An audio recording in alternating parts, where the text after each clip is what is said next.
नमस्ते friends, आज आपण मस्त मऊ लुसलुशीत जाळीदार अशी इडली कशी बनवायची याची रेसिपी बघणार आहोत. आता बऱ्याच वेळा काय होतं, नाश्त्याला काय बनवावं काही समजत नाही आणि रोज रोज सारखं तेच खाऊन कंटाळा येतो, काहीतरी असं वेगळं खायचं मन होतं. त्या टायमाला तुम्ही मस्त अशी मऊ लुसलुशीत इडली बनवून तयार करू शकता. आणि ही इडली मस्त अशी मऊसूत होण्यासाठी आपल्या याच्यात एक सिक्रेट पदार्थसुद्धा टाकायचा आहे आणि सोबतच छान असं चवदार आपलं सांबारसुद्धा आपण बनवणार आहोत. त्यामुळे पूर्ण रेसिपी बघा आणि रेसिपी कुठल्या ॲक्शनने थोडी तरी आवडत असेल ना, तर प्लीज एक लाईकसुद्धा लगेच करा. चला तर लगेच आपण इडली बनवायला सुरुवात करूयात. तर ही इडली बनवण्यासाठी ना, मी इथं हे रेशनचे तांदूळ घेतलेले आहेत आणि याच्यामध्ये भरपूर असा धूळ किंवा कचरा असतो, त्यामुळे व्यवस्थित असे साफ करून घ्यायचे आणि सुरुवातीला कुठली एखादी वाटी घ्यायची त्याने माप घ्यायचे. तर मी ह्या वाटीने 3 वाटी एवढे रेशनचे हे तांदूळ घेतलेले आहेत. कुठलीही वाटी मापाला घेतली ना, की मग आपल्याला व्यवस्थित याचं प्रमाण समजतं. आता 3 वाटी हे तांदूळ घेतलेत ना, तर त्याच वाटीने ना अर्धी वाटी एवढी उडदाची डाळ घ्यायची आहे.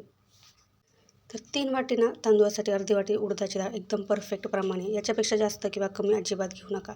आता हे डाळ आणि तांदूळ दोन्ही स्वच्छ धुवून घ्यायचे. तर मी दोन्ही इथं स्वच्छ धुवून घेतलेले आहे आणि ह्या तांदूळामध्ये भरपूर असं पाणी टाकून आपल्याला हे तांदूळ असेच भिजत ठेवायचे अख्खा दिवसभर किंवा 8 ते 9 तास. त्याचबरोबर डाळही स्वच्छ धुवून घेतलेली आणि सुद्धा अशीच भिजत घालायची.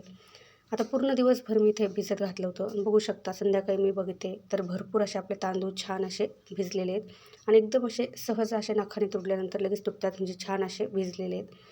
आता डाळ ही आपली व्यवस्थित अशी भिजली गेलेली आहे. आता इडली मस्त अशी आपल्याला जाळीदार आणि मऊ लुसलुशीत बनवण्यासाठी आपण याच्यामध्ये एक सिक्रेट पदार्थ टाकणार आहोत, ते म्हणजे पोहे. तर ज्या वाटीने 3 वाटी तांदूळ घेतले त्याच वाटीने पाऊण वाटी एवढे पोहे टाकून घ्यायचे आहेत. तर पोहे मी आपण जे कांदे पोहे बनवतो ना, तेच पोहे घेतलेले आहेत. आता हे पोहे स्वच्छ धुवून यातलं पाणी काढून आपल्याला 5 ते 10 मिनटं असेच साईडला ठेवून द्यायचं आहे. आता एका मिक्सरच्या भांड्यामध्ये हे तांदूळ जेवढं मावतील ना तेवढं टाकून घ्यायचं आहे.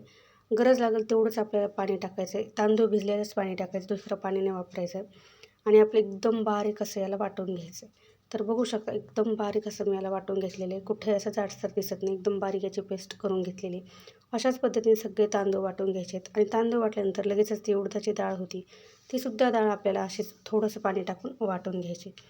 आता तांदूळ आणि डाळ दोन्ही वाटून झालेले. आता ही उडदाची डाळ ही वाटलेल्या तांदळामध्ये टाकून घ्यायची आणि व्यवस्थित असं याला मिक्स करून घ्यायचं आहे. छान नीट मिक्स करायचं आहे. आता मिक्स केल्यानंतर आपले जे पोहे आहेत, ते पोहेसुद्धा आपल्याला बारीक बारीक असे वाटून घ्यायचे आहेत. लागेल तसं पाणी टाकत इथं मी पोहेसुद्धा वाटून घेतलेले आहेत. आता पोहेसुद्धा याच्यामध्ये टाकून घ्यायचे आहेत आणि व्यवस्थित होता येईल एवढं त्याला नीट असं एकजीव करून घ्यायचं आहे.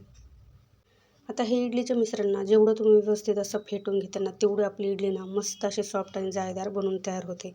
त्यामुळे हे इडलीचं पीठ आपल्याला व्यवस्थित असं सतत 5 ते 10 मिनटं असं हलवत राहायचं आहे आणि नीट असायला मिक्स करून घ्यायचं आहे. जेवढं नीट असायला मिक्स करताना तेवढी या मिश्रणामध्ये ना हवा भरली जाते. छान असं आपलं पीठसुद्धा आमतं आणि छान आपली इडली ना मस्त अशी सॉफ्ट आणि जाळीदार बनून तयार होते. तर बघू शकता अशा पद्धतीने सतत आपल्याला व्यवस्थित त्याला हलवत एकजीव असं करून घ्यायचं आहे. तर बघू शकता 5 ते 10 मिनिट मी याला व्यवस्थित मिक्स करून घेतलेले आहे. आता याच्यावरती आपल्याला झाकण ठेवून घ्यायचं आहे. आता थोडीशी गरमीची लागायला सुरुवात झालेली आहे, पण तरी पण गरमट वातावरण असलं तरी रात्रीचं हलकंसं हे थंड वातावरण असतं आणि थंड हलक्या वातावरणामध्ये सुद्धा आपल्याला हे इडलीचं पीठ ना मस्त असं आंबवण्यासाठी ना एखाद्या अशा पातळसर कपड्यामध्ये बांधून ठेवायचं आहे. म्हणजे याच्यामध्ये मस्त अशी उष्णता निर्माण होते आणि आपलं इडलीचं पीठ छान असं फर्मेंट होतं. त्यामुळं अशा पद्धतीने मला बांधून ठेवले. आता रात्रभर याला आपण मुरण्यासाठी असं साईडला ठेवून देऊया. आता दुसऱ्या दिवशी सकाळी आपण हे इडली बनवण्यासाठी हे बॅटर आता हे खोलून बघूया. तर बघू शकता छान असं पीठ आंबलेलं आहे. बघू शकता जाळीसुद्धा व्यवस्थित पडलेली आहे. तुम्ही बघू शकता हे पीठ आपण मुरत ठेवलं होतं त्यावेळेस एकदम अर्ध्या पातेल्याच्या सुद्धा खाली होतं. आता बघू शकताय तुम्ही किती छान हे फुललेलं आहे आणि या जाळी ही किती मस्त पडलेली आहे.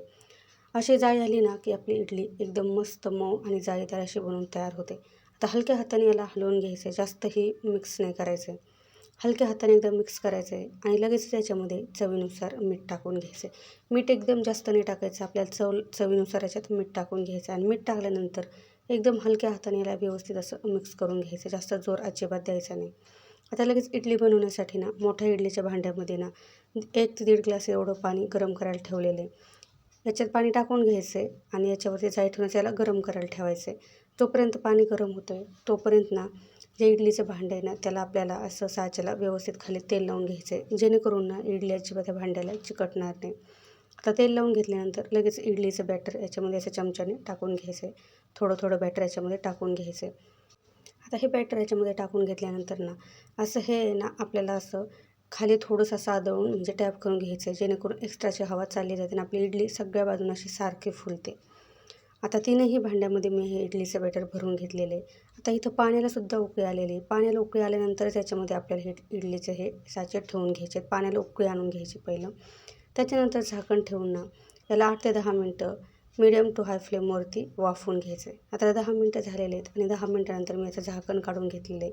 असं चाकू घालून बघितल्यानंतर अजिबात थोडंही बॅटर ह्याचा चाकूला चिकटत नाही, म्हणजे आपली इडली व्यवस्थित बनवून तयार झालेली.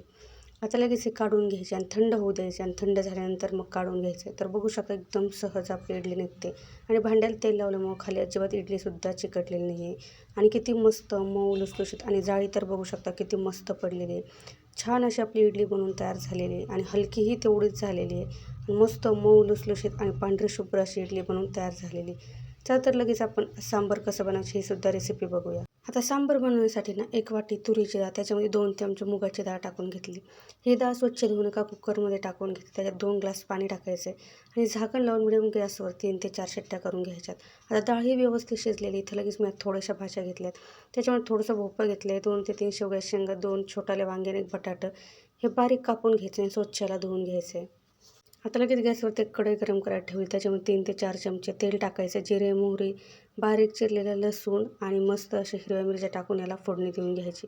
त्यानंतर एक मिडियम आकाराचा कांदा बारीक कट करून घेतला. हा कांदाही टाकून घ्यायचा आहे. कांदा लालसर रंगाचा झाल्यावर 2 मिडियम आकाराचे टोमॅटो टाकून घेतलेत. हे टोमॅटो मस्त असे याच्यामध्ये गाळ करून घ्यायचे. या टोमॅटो छान असे गाळ झाल्यानंतर लगेच इथे मी काही मसाले घेतलेत. त्याच्यामध्ये 2 चमचे सांबार मसाला, थोडीशी हळद घेतली, 1 चमचे धना पावडर आणि थोडंसं लाल मिरची पावडर टाकून याला मिक्स करून घ्यायचं आहे. छान असे मसाल्याला तेल सुटेपर्यंत हे मसाले याच्यामध्ये परतून घ्यायचे. तर छान असे मसालेसुद्धा परतलेले आहेत. आता लगेच आपण जेवढ्या भाज्या कट करून घेतल्या होत्या ह्या भाज्यासुद्धा याच्यामध्ये टाकून घ्यायच्यात. छान मिक्स करून घ्यायच्यात. आता याच्यामध्ये लगेच मीठ टाकून घ्यायचं आहे. मिठामुळे छान अशा भाज्या शिजतील. आता एकदम थोडंसं अर्धा ग्लास एवढं पाणी टाकायचं आहे आणि याला झाकण ठेवून कमी गॅसवरती ह्या भाज्या शिजवून घ्यायच्यात.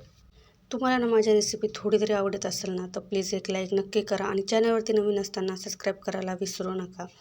तर बघू शकता ह्या भाज्यासुद्धा शिजलेल्या आहेत. मस्त अशा गाळ झाल्या आहेत, मऊ शिजलेल्या आहेत. आता लगेच आपण ही डाळ शिजवून घेतलेली याच्यामध्ये टाकून घ्यायची. आता जेवढं तुम्हाला पातळ सांबार पाहिजे तेवढं याच्यामध्ये पाणी टाकून घ्यायचं आहे आणि व्यवस्थित याला मिक्स करून घ्यायचं आहे. छान मिक्स झाल्यानंतर याला झाकण ठेवून एक याची उकळी काढून घ्यायची. तर बघू शकता छान असं सांबार उकळलेलं आहे आणि मस्त असं आपलं सांबार बनवून तयार झालेलं आहे. एवढं चविष्ट बनतं ना, अशा पद्धतीने एकदा नक्की बनवून बघा. लहान मुलंसुद्धा एवढं आवडीने खातील ना.